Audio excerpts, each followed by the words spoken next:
আজ আমার এক ভাই লাইসেন্স রিনিউ করতে যে অভিজ্ঞতা তার হইল সেটা একটু শুনবো, কারণ এই বিষয়টি আমরা অনেকেই জানি না, যারা অনেক সিনিয়র ড্রাইভার, কিন্তু বাংলাদেশে যে নতুন সিস্টেম হয়েছে সেই বিষয়টি আমরা অনেকে জানি না। তো তার কাছে শুনবো যে নতুন কি নিয়ম চালু হয়েছে। সুজন, তুমি এখন বলো অ্যাক্সিডেন্ট করলে কি কি সুবিধা পাবে ড্রাইভাররা? অ্যাক্সিডেন্ট করলে হচ্ছে ভাই, ধরেন এখন আমি ধরেন খুলনা গেলাম, হ্যাঁ। খুলনা গিয়ে আমি অ্যাক্সিডেন্ট করছি, মারা গেছি। এখন আমার পরিবার, আত্মীয় স্বজন যারা আছে, তারা ওই খুলনার বিআরটিতে আবেদন করবে। আচ্ছা তাও আবেদন করতে হবে আপনার 30 দিনের ভিতরে। আচ্ছা আবেদন করার পরে ওইখান থেকে ওরা আপনার একটা কাগজ দিবে, হুম, হেড অফিসে পাঠাবে। তো পাঠানোর পরে ওইখান থেকে আপনার ওইটা কার্যক্রম হবে। আপনার হেড অফিস থেকে আপনাকে এই মানি রিসিট দিবে, মানে ব্যাংক চেক। চেক, আচ্ছা। ওইটা দিবে আপনাকে। তো এখন যদি আপনি মারা যান তাহলে আপনি 5 লাখ টাকা পাবেন। আচ্ছা এটা সরকার থেকে পাবেন আপনি। আচ্ছা। আর যদি পঙ্গু হন, হুম, তাহলে পঙ্গু হলে আপনি 1 থেকে 2 লাখ টাকা পাবেন আপনি। আচ্ছা আর যদি আহত হন বা মারা যান নাই, বা ওই আপনার হাসপাতালে একটা খরচা মতো আবিজাবি আছে, ওইখান থেকে আপনি পাবেন 1 লাখ টাকা। আচ্ছা কিন্তু 30 দিনের ভিতরে। 30 দিনের পরে গেলে কিন্তু আপনার এটা কার্যক্রম হবে না। আচ্ছা। তারপরেও আরেকটা জিনিস, যেমন আমরা আগে লাইসেন্স করছি,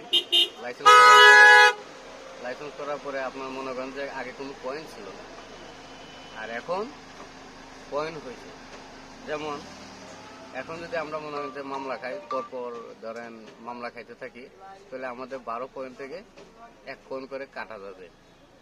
যদি আমরা রেনু করার আগ পর্যন্ত, ধরেন আমি 4টা মামলা খাইছি, তারপরে আমি খাই নাই, তারপরে হবে কি আপনার ওই রেনু যখন আমি করতে যাব, তখন আমার ওই 4 পয়েন্ট আবার ওই 6 পয়েন্টের সাথে যুক্ত হবে।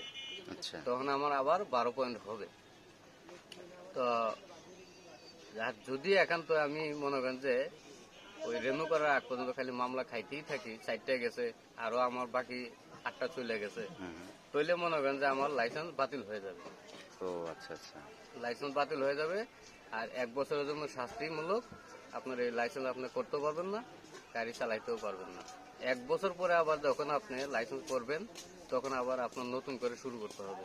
মানে নতুন করে আবার আপনার ওই ফিঙ্গার দিতে হবে, ইন্টারভিউ দিতে হবে, টাকা জমা দিতে হবে, মানে নতুন আসবে, পুরোটাই সম্পূর্ণ নতুন। আচ্ছা আচ্ছা। তখন আপনার এই পুরনো রেকর্ড যে লাইসেন্সটা, ওইটা আর আপনি পাবেন না, আচ্ছা। আপনার ওইটা বাতিল হয়ে যাবে। আচ্ছা। তো তো যা আমরা মনে করেন যে 5 বছর পর পর আমরা রিনিউ করি, কিন্তু আমরা জানি না।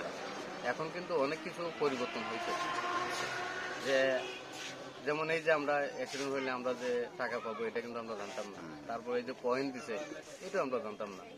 এই জন্য আমার অনুযায়ী যে 5 বছর পর পর যে আমরা ইন্টারভিউ দেই বা ওই ক্লাস নেই আমাদের, সবার এখানে অংশগ্রহণ করা উচিত, ওইটাতে অংশগ্রহণ করা উচিত।